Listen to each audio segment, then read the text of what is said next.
So now students, let's mark our long answer questions so that you can easily complete them in your notebook.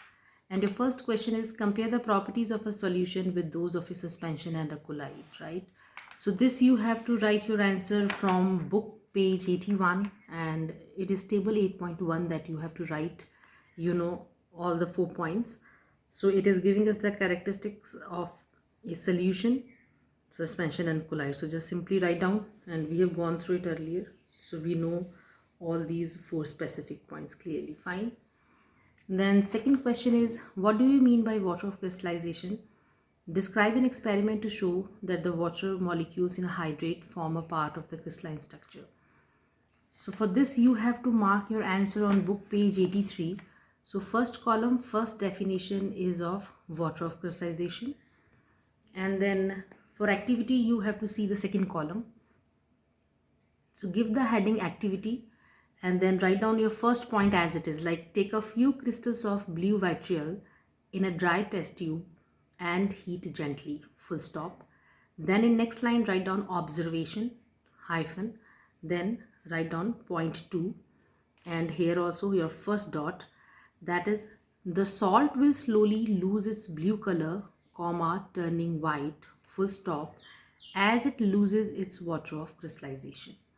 I repeat the second point under the heading of observation, that is, the salt will slowly lose its blue color, comma, turning white, full stop, as it loses its water of crystallization, full stop.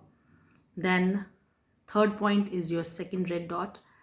The crystals will crumble down to a powdery substance, comma, and fourth is your last dot, that is, some colorless liquid drops will collect in the colder part of the test tube. Fine. So this is the experiment and an activity, you can say. We have written what they have asked. Fine, students. Then your next question is, explain what hygroscopic substances and deliquescent substances are. So give examples and mention their uses. Fine.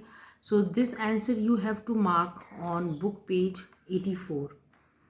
And hygroscopic substances is the definition in the first column. So you write down the definition from here, and two examples you can write down, that are silica gel and soda lime, right? Silica gel and soda lime, two examples for hygroscopic substances.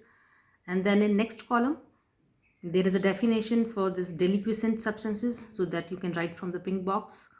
And under the definition, I guess in the second line, they have given the examples also. So two or three examples you can write, like CaCl2, MgCl2, or NaOH. So these are deliquescent substances. Fine. Then we have given the definition, examples, and then mention their uses. So give the heading uses, mark a hyphen, and then you write down that hygroscopic substances are generally used as drying agents. I repeat, write down the heading uses, mark a hyphen, write down hygroscopic substances are generally used as drying agents. Fine. So this we have done with question 3. Then the next one is, distinguish between hard water and soft water, and why is it necessary to remove the hardness of water, and how can it be removed. Fine. So to write this answer, student, you can see on the whiteboard, like you can make two columns as one for hard water and one for soft water.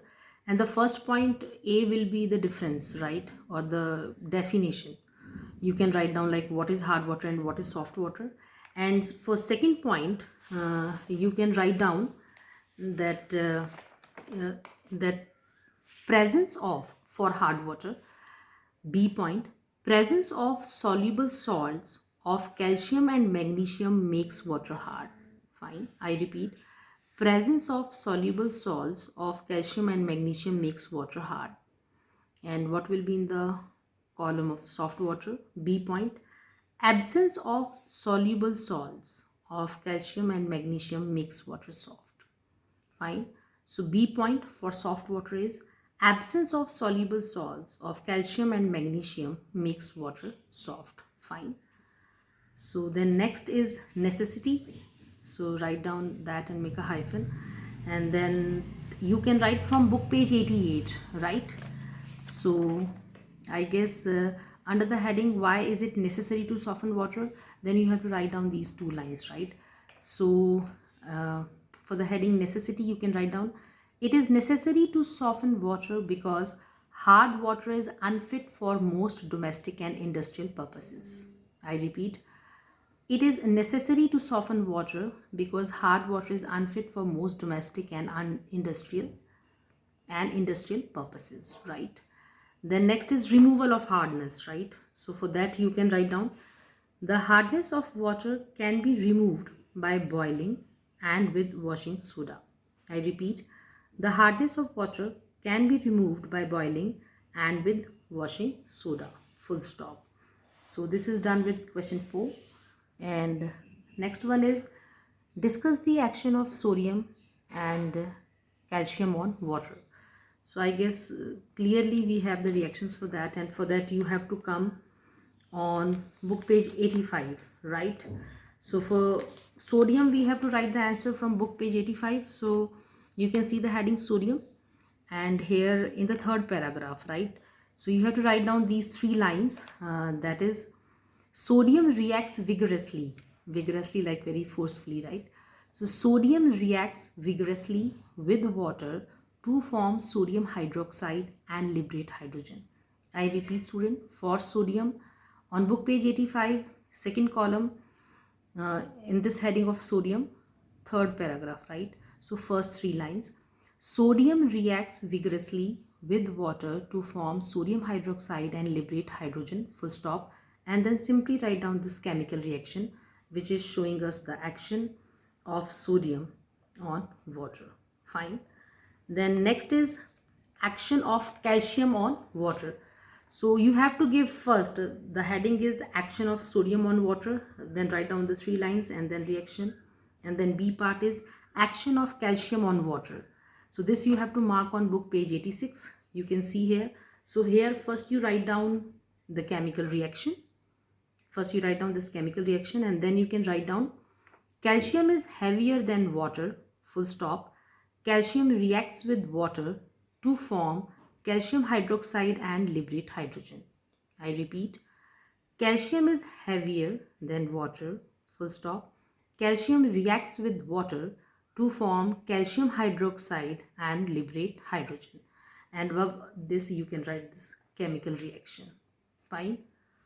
So this we have done with the long answer questions of chapter water.